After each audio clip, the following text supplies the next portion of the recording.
یہ جو مکہ تھا اس کے اندر باہر سے مختلف قبائل کی عورتیں ایک مخصوص دن میں آتی اور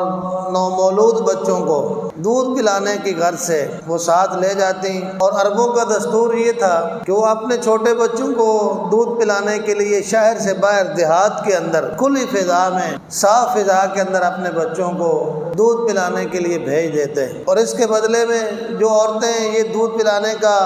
عمل سر انجام دیتی ان کو بھاری بھاری معاوضے دیتے، اور اس کے پیچھے ان کی غرض یہ تھی، ظاہر ہے شہروں کا ماحول اور پیور دیہاتی ماحول، اور پھر دیہاتی ماحول سے بھی اگر آپ ڈیرے کا ماحول لے لیں تو ثقافت اور تہذیب کا جو خالص آپ کو نظر آئے گی وہ تو وہاں پر آپ کو نظر آئے گی۔ اس لیے عرب جو تھے وہ اپنی تہذیب کے لیے، اپنی زبان کی مضبوطی کے لیے وہ اپنے بچوں کو باہر کی فضا میں کھلے ماحول میں بچوں کو بھیج دیتے تاکہ ان کی عربی پختہ ہو جائے۔ جس طرح اگر ہم میں سے کوئی ارادہ کر لے کہ ہم نے اپنے بچوں کو پنجابی سکھانی ہے تو وہ یہاں تو نہیں سیکھیں گے، ان کو آپ کسی کھلی جگہ پر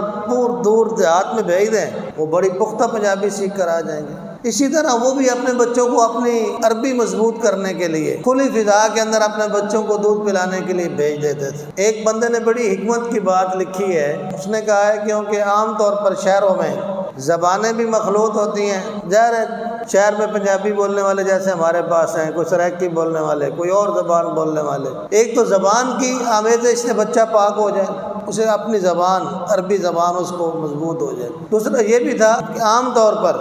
رشتہ داروں کے گھر قریب ہوتے ہیں تو وہ عرب اس لیے بھی اپنے بچوں کو باہر بھیج دیتے تھے کہ کیونکہ رشتہ داروں کے ساتھ بچے جب رہتے ہیں بچے سارے آپس میں، تو ظاہر بچہ جس گھر میں جاتا ہے وہاں کے ماحول کو بھی وہ فالو کرتا ہے، تو ہر بچے کا مزاج الگ ہوتا ہے، کچھ بچے کھیلتے ہیں تو گالیاں سیکھ جاتے ہیں، کچھ لڑائی سیکھ جاتے ہیں، کچھ اور بے ادبی سیکھتے ہیں، کچھ اچھائیاں بھی سیکھتے ہیں۔ وہ اپنے بچوں کو الگ اس لیے بھی بھیجتے تھے تاکہ یہ جو بچوں کے ساتھ مل کر رہنے کی وجہ سے عادات بعض اوقات خراب ہوتی ہیں، اس سے بھی بچہ جو ہے وہ بچ جائے۔ اسی طرح کی عورتیں مکہ کے اندر آئی ہوئی ہیں،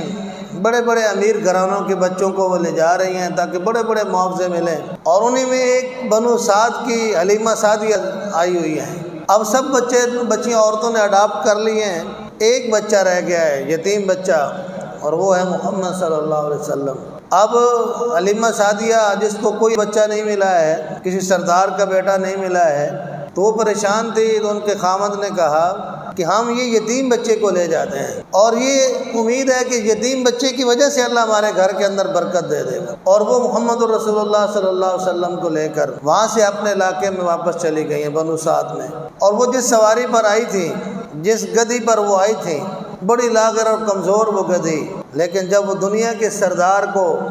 یتیم اس بچے کو لے کر وہ روانہ ہوتی ہیں، خود حلیمہ سعدیہ کہتی ہیں کہ میری کھوک گدی جو تھی وہ آتے ہوئے سب سے پیچھے تھی اور لوگ ہمارا مذاق بنا رہے تھے، لیکن جب محمد رسول اللہ صلی اللہ علیہ وسلم اس پر سوار ہوتے ہیں،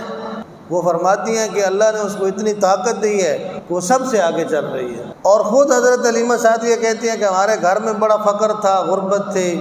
محمد رسول اللہ صلی اللہ علیہ وسلم کو لے کر اپنے گھر میں پہنچی ہیں۔ ان کے گھر میں ایک بکری تھی،